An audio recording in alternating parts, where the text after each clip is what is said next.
This is Kimberly Quinn, host of the Mindcraft podcast, and I can't tell you how much fun I have had doing this podcast. I started when the world closed over the pandemic in an attempt to spread some positivity out there and give people some strategies to enhance their own well being and reduce anxiety and all of that. Now, 2 years later, we're still going strong and now listened to by 52 countries across the world.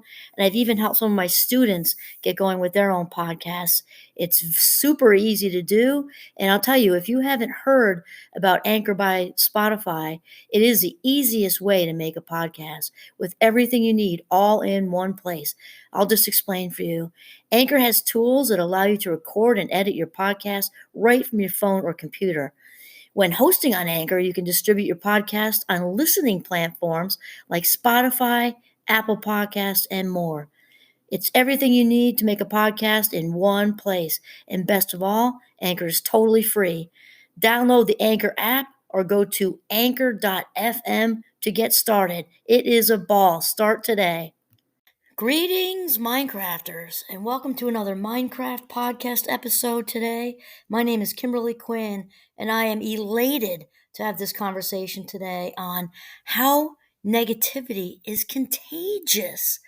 You hear people say sometimes, misery loves company. No, that's a myth. Misery loves miserable company. And this is how it works. So here's the thing, complaining is contagious. And, if you hear somebody just whining, like I'm thinking on the, Schultz Peanuts, the cartoons, Peanuts, you hear that adult voice in the cartoon going wah wah wah wah wah wah, right? That is what complaining honestly sounds like to me. When somebody's complaining around me, and once you're kind of on this path, with to positivity, with positivity, surrounding yourself with positivity, you become sort of hypersensitive to it in a way, or maybe not, that's not the right way to say it, but hyper aware of it. That's the better way to say it. Hyper aware of it because it's not like it's sensitive, like it, we just don't, we repel it and ignore it and kind of just, stay out of the path to it or yield to it. Maybe that's the best way to say it. But those on the positivity track are definitely become very much more aware of negativity and not and less apt to bite the hook and jump on the train, the negativity train, because we just don't have any interest in that.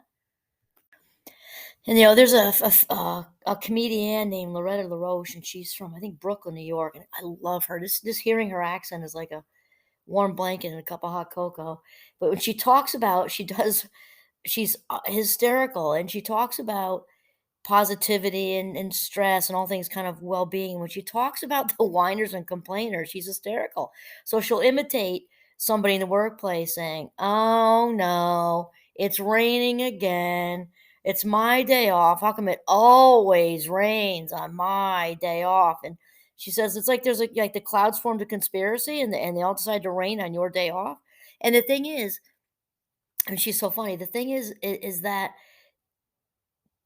people, when they're surrounded by this, they take it on themselves. So I like to say it's like noise pollution or it's like secondhand smoke. Like, if somebody wants to smoke and take all the toxins into their lungs, go right ahead. That's your prerogative. However, I don't want to breathe the smoke. I don't want that smoke anywhere near me or my kids, right? Or my husband or anything else. Just go and smoke way out there in a corner, downwind for me because I don't want it in my lungs. Well, I feel the same way when people are spewing negativity, they're complaining, they're also gossiping. That's another one. Gossiping is just a horrible train to jump on. It can be so easy to. I don't want to hear that. I don't want to hear people taking other people down. I don't want to hear whining, complaining in general. Just say no to negativity. So here are a couple of other negativity, not so fun facts. Negativity can also increase our aggression.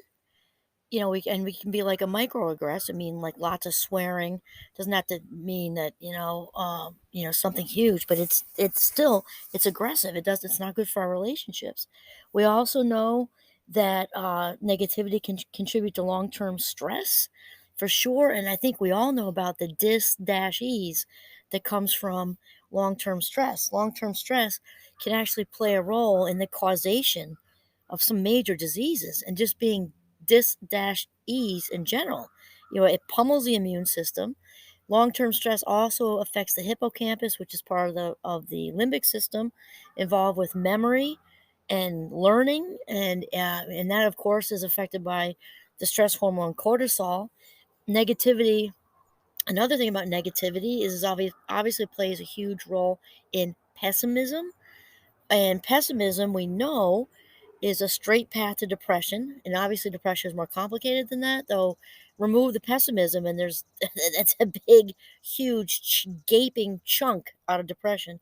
Pessimism is a straight path to depression because it's all about the thinking, the distorted thinking. And for the pessimist, everything is pervasive, permanent, and personal, or personal, pervasive, and permanent. It's kind of like the clouds example I gave you with Loretta LaRoche. It's the clouds of a conspiracy against it's my day off, and how, all kind of things like that. And that it's permanent, that there's no way out, right? And so negativity is nothing that should be taken lightly, right? Negativity can also exacerbate loneliness, which is currently reached epidemic levels in the United States, at least. It's right up there with currently with heart disease, obesity, and smoking as a leading cause of death. So this whole thing with the negative Nellies, we can make jokes about the negative Nellies. Oh, she's whining all the time. Oh, she's complaining all the time. It's really gotta take it a little bit more seriously than that, and figure out a way to get out of the path of it. Get out of the path of it. Yield to it. Ignore it. Move away from it. Step back from it. Because the fact is, negativity is contagious and corrodes. It corrodes whatever's in its path like battery acid. It can corrode somebody's life minutes, which affects their whole day, and then affects weeks, and affects, 'cause it's bad. That's it. Negativity is bad.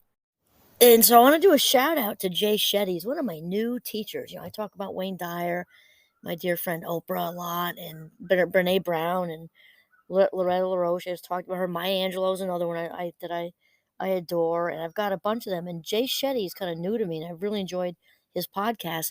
He's also written a book called Think Like a Monk that I've been immersed in. And so I got to give a shout out to him for inspiring me. I'm already kind of onto the whole, positive psychology thing, obviously, though.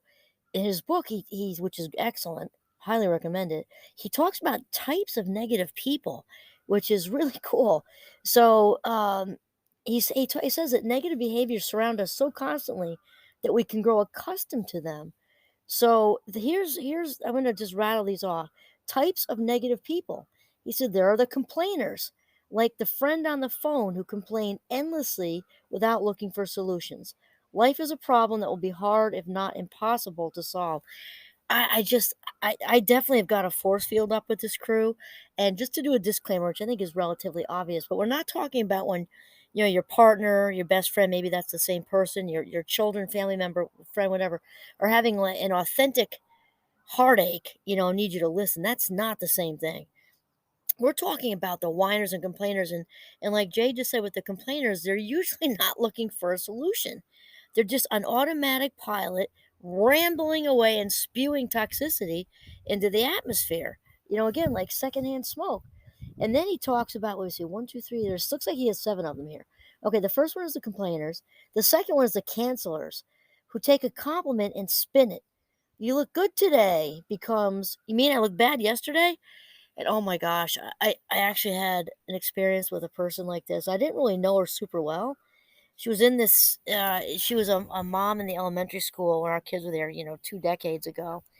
And I said something basic like, "How are you?" And her response was, "What do you mean financially?" Or it was just so off track. And I remember processing this with another friend later. I didn't even know her that well, really. I think our kids were together just in the school. I don't know. But bounced off his friend. I said, "Was it just me, or was that really odd?" And then she said more than that. It was "How are you?" Like that basic. And she turned that into this whole like almost where there's no way to sidestep out of it. So I just stopped talking. Um, Giving that, like he uses the example of you look good today means, oh, I must have looked bad yesterday. Instead of just accepting and feeling that goodness that the person is saying something nice. The third type of negative person he calls a casualty. These are those who think the world is against them and blame their problems on others. I think we've all met that person. Like everything's a conspiracy, kind of like the cloud conspiracy, the whole world's against them and blaming other people. And of course, the blame shame game is a way to dodge accountability, which helps no one. And then Jay says the fourth one is the critics. He talks about the critics are those who judge others for either having a different opinion or not having one for any choices they've made that are different from what the critic would have done. So this is the judger, basically, right? The person who's just judging. And really, obviously, when somebody judges, it says zero about the person they're judging or the judgee, and everything about the judger or the critic. And then the fifth one, the commanders. Those are those who realize are the negative Nellies who realize their own limits but pressure others to succeed. They'll say, "You never have time for me," even though they're busy as well. Don't we know those people too? It's kind of like if I called the poker bluff, you wouldn't know what to do because you wouldn't have any room in your schedule either. But they just have to let you know that. Number six is the competitors. These are the negative Nellies who compare themselves to others, controlling and manipulating to make themselves or their choices look better. They are in so much pain that they want to bring others down. Often we have to play down our successes around these people because we know they can't appreciate them. I think we know people like this too. I know that I wouldn't say I've met a lot of them in my life, but I've definitely met some, and I have a memory of being, I don't know if I was aware as like I am right now reading this book and doing this podcast, but I have a memory of being aware on some level to play down whatever it was going on with me that was good because it wouldn't be well received or they would get jealous or envious or something like that. It would just instinctively knew to just keep a lid on it, which is a drag, because your friends want you to rise. The authentics want you to rise no matter what. And they're behind you, they support you, they're elated when they hear things are going, well for you. The competitor, this type of negative Nelly, not so much. And then lastly, the controllers who monitor and try to direct how their friends or partners spend time and with whom and what choices they make. Now these are negative Nellies, but this one is definitely a bigger problem because control the need the you know the huge need for control can be indicative of lots of issues, especially if it accompanies rage, and it could even be part of some narcissism going on. But we anyway, the controllers who monitor and try to direct how their friends or partners spend time with whom and the choices they make. Yikes. So those are the seven types of negative Nellies that Jay Shetty discusses, and give those some thought, and maybe be a little bit more aware of these um, types of people. And of course, and Jay encouraged us to go ahead and have fun trying to see if you know anybody in these that checks any of these boxes here. When we put people in these box types, it also can help us to be aware for ourselves, as far as how to manage each type, especially if you want to, continue to have them in your life and everything. It just means that you might just need to handle them better, the time that you spend with them a little differently. And then there's some ways to deal with these people. We talked earlier in an earlier episode, I forget if that was this morning or not, it's all kind of blending together in the lovely summer. But one way to handle, life in general with the different people in our lives is to work at becoming an objective observer, to take a step back. That's what it was. We're talking about react. It's rather than reacting, take a step back, breathe, and try to look as an objective observer what this behavior was. And it doesn't mean that person gets a pass. We're not saying that. However, when we can understand by taking a step back of why they may have done whatever, even if it was snarky or nasty or blatant maltreatment or whatever, at least understanding helps us because the if someone's hurting you, they're hurting themselves. That's how it works. And they're that kind of spilling out onto us. So again, it doesn't give them a pass. However, it does help us to understand and also to let some air out of the balloon, I think. And then of course, there's the obvious, maybe not obvious, but very Buddhist way to handle things, which is to detach. And it doesn't mean, again, we give anybody a pass. It means we can detach with love. It just means that we're not attached to the behavior anymore. And it also what goes along with this, which a shout out would go to Dom Miguel Ruiz, which is not to take anything personally, anything. And 98+% of what anybody says or does is about them.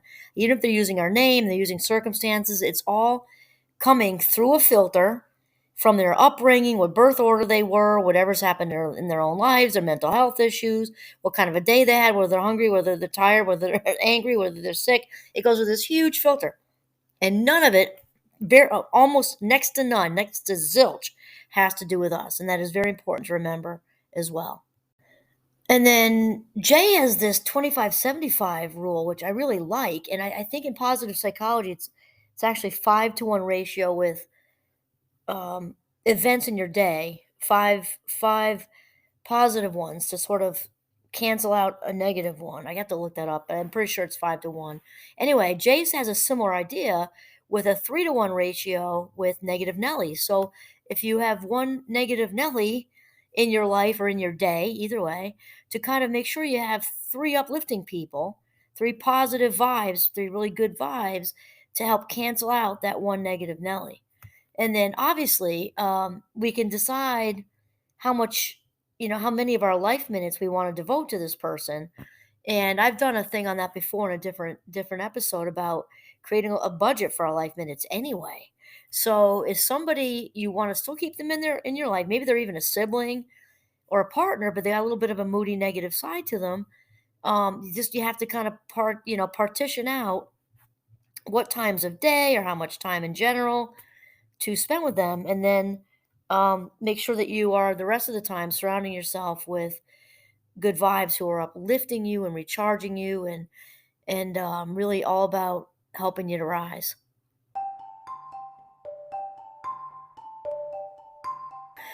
Okay, Minecrafters, so that is basically it. Negativity in a nutshell, and how to yield to it.